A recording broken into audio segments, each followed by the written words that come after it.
La vicepresidenta tercera del Gobierno y ministra de Economía, Nadia Calviño, ha resultado derrotada en las votaciones para la presidencia del Eurogrupo frente al irlandés Pascal Donohoe. Se trata de un fracaso que se produce a pesar de que Calviño contaba con el apoyo explícito de países tan importantes como Alemania, Francia, Italia o España, es decir, la mayor parte de la economía y de la población de la eurozona. Pero ¿qué implicaciones va a tener para España esta derrota de Nadia Calviño en el Eurogrupo? Pues esencialmente tendrá implicaciones tanto en la política económica interna como en la política económica externa del gobierno de PSOE y de Podemos.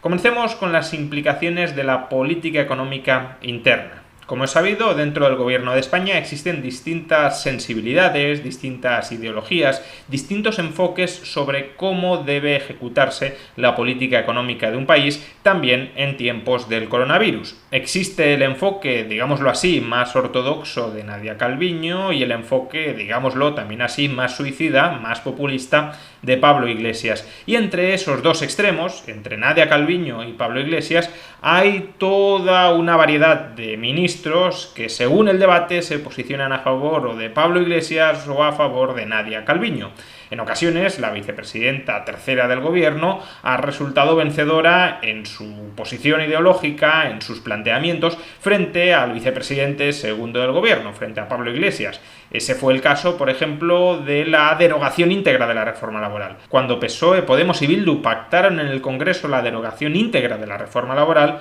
fue Nadia Calviño quien pegó un puñetazo encima de la mesa y consiguió que el PSOE diera marcha atrás. Nadia Calviño pronunció supuestamente esa frase tan clara, tan rotunda, de que el gobierno que derogará la reforma laboral será un gobierno en el que yo no estaré.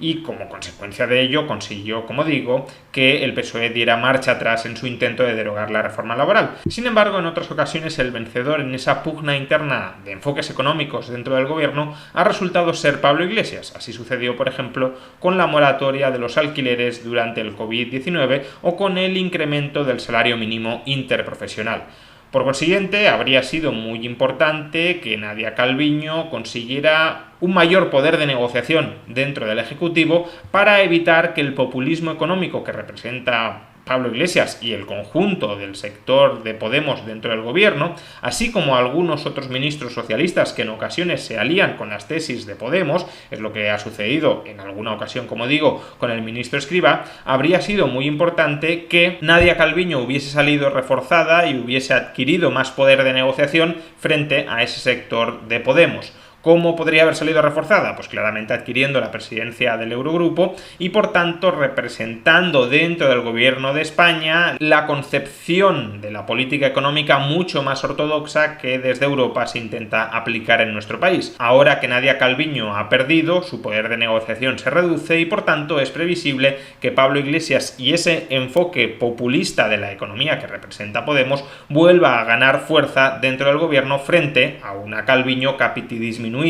frente a una Calviño derrotada, humillada, cuestionada y desacreditada frente a Europa, porque básicamente lo que se le ha dicho desde nuestros socios de la zona euro es que no te queremos a ti como cabeza del Eurogrupo. Sin embargo, sería un error pensar que la derrota de Nadia Calviño son todo buenas noticias para el sector de Podemos dentro del gobierno y para Pablo Iglesias. Y es que no olvidemos que quien ha salido vencedor en esta pugna ha sido el irlandés Pascal Donohoe, y la victoria de Donohoe supone un duro tortazo en toda la cara de la política económica que estaban planteando Sánchez e Iglesias frente a nuestros socios europeos. ¿Por qué razón? Pues porque Nadia Calviño había basado su campaña para la presidencia del Eurogrupo en los dos mensajes clave que está intentando trasladar Sánchez a nuestros socios comunitarios. El primer mensaje,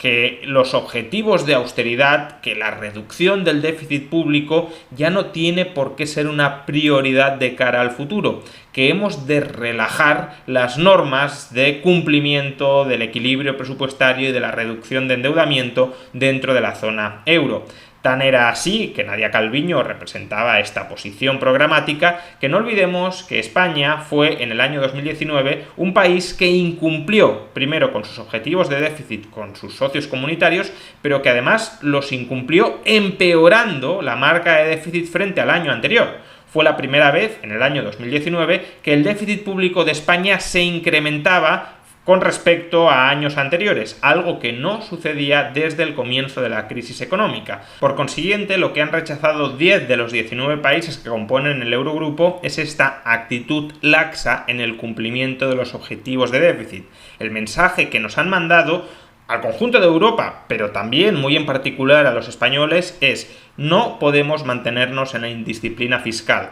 Ahora mismo estamos en una coyuntura extraordinaria debido al COVID-19, pero una vez hayamos superado esta crisis, hemos de volver a equilibrar los presupuestos, hemos de volver a reducir el endeudamiento público, y no podemos encomendarle esta tarea a la ministra de Economía de un gobierno que está incumpliendo sistemáticamente sus compromisos de déficit público con el resto de Europa. Ese era el primer mensaje de la campaña de Calviño, que debemos relajar el cumplimiento del déficit público. El segundo mensaje de la campaña de Calviño es que necesitábamos mucha más integración europea, mucha más integración económica europea, y esto era entendido como que el norte tenía que subsidiar mucho más al sur, que en esta coyuntura tan extraordinaria como la del COVID-19, el norte rico tenía que transferir enormes cantidades de dinero al sur devastado por la crisis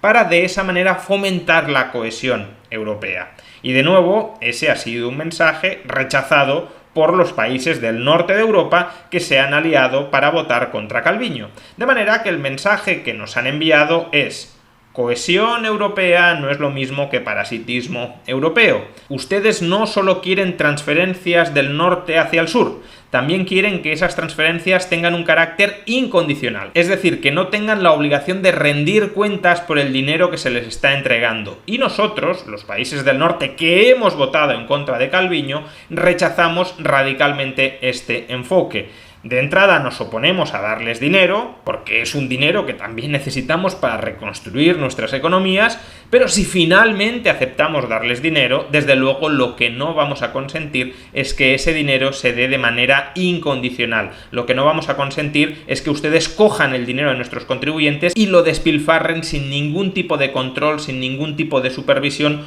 por nuestra parte, es decir, por la parte de los gobiernos cuyos contribuyentes están subsidiando sus despilfarros. Evidentemente, si combinamos la posición de un gobierno con déficits públicos crónicos y que sigue incumpliendo sus objetivos de estabilidad presupuestaria, con la de ese mismo gobierno que está reclamando que el norte de Europa le cubra sus desequilibrios presupuestarios crónicos, lo que tenemos será una candidatura que en el norte de Europa ha sonado a la candidata de los países que quieren exprimirnos, y por eso los países del norte se han coaligado para votar en contra de Calviño. ¿Esto qué significa? Pues que los países del norte de Europa mantienen una posición negociadora más dura de lo que se había anticipado de cara a las próximas cumbres europeas que supuestamente tenían que aprobar ese fondo de reconstrucción sin ningún tipo de condicionalidad o con una condicionalidad muy laxa, que era justamente lo que estaba reclamando para Europa tanto Pedro Sánchez como el gobierno italiano, es decir, los gobiernos que tienen una mayor necesidad de esos fondos porque están tan sumamente endeudados como consecuencia de su despilfarro de dinero público durante tantos años, como consecuencia de su sobreendeudamiento durante tantos años, que ahora que han venido mal dadas y necesitan financiarse, no pueden hacerlo en términos competitivos, salvo que Europa los esté rescatando por la puerta de atrás, a través del Banco Central, o por la puerta de adelante, es decir, dándoles el dinero en mano. Y si estos países mantienen una posición negociadora mucho más dura de lo que se anticipaba, ese soñado fondo de reconstrucción sin condicionalidad, soñado por Sánchez y por Iglesias, tal vez no termine saliendo adelante, porque del mismo modo que se ha rechazado con absoluta contundencia la candidatura de Nadia Calviño a la presidencia del Eurogrupo, también se puede rechazar la constitución incondicional de este fondo de reconstrucción. Alguno podría pensar que esto no va a terminar sucediendo porque al final quien pone el dinero dentro de Europa es Alemania, y Alemania estaba a favor de Nadia Calviño y por tanto también va a estar a favor de ese fondo de reconstrucción con una condicionalidad laxa. Pero no olvidemos que los acuerdos en el Consejo Europeo deben adoptarse por unanimidad de todos sus miembros. y el Fondo de Reconstrucción tiene que aprobarse en el Consejo Europeo y va a requerir que todos sus miembros voten a favor. Si hemos visto que hay miembros dentro de la eurozona con una posición negociadora tan dura como para rechazar a Nadia Calviño, a pesar de que Francia, Alemania, Italia y España apoyaban firmemente su candidatura, podemos pensar que esa misma dureza, con mucho más motivo, la exhibirán y la mantendrán de cara a negociar ese fondo de reconstrucción sin ningún tipo de condicionalidad asociada. Por consiguiente, la derrota de Nadia Calviño, como digo, implica buenas y malas noticias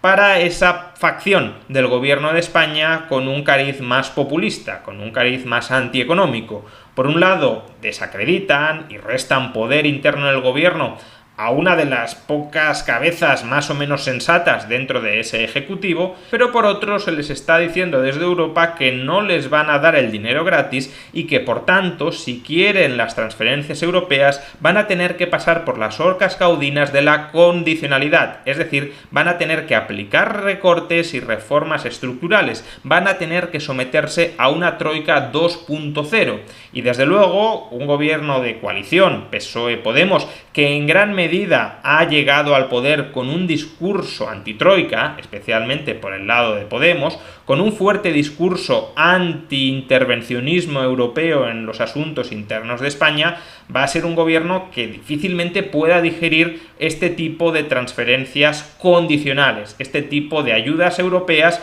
con condiciones asociadas, condiciones de recortes y de reformas. Y por tanto, si España no se acoge a las ayudas europeas por no querer asumir las condiciones, es muy probable que su deuda pública sufra en los mercados de deuda. Y si España se acoge a ese rescate europeo con condiciones asociadas, es muy probable que la facción populista o más populista dentro de este gobierno decida terminar saliendo. Por tanto, la derrota de Calviño necesariamente va a tener un regusto agridulce para este gobierno. Por un lado, reducen el poder de una persona que le resultaba incómoda dentro del gobierno, pero por otra, desde Europa se les ha dicho que dejen de soñar con el dinero gratis, que va a haber recortes para ajustar el endeudamiento público de España y que va a haber reformas estructurales probablemente incompatibles con la agenda ideológica de este gobierno para incrementar el crecimiento potencial de nuestro país. Justamente todo aquello contra lo que hizo campaña Podemos, los recortes y las reformas estructurales. Esperemos que la presidencia de Donoje suponga un nuevo contrapoder frente al populismo económico dentro de España.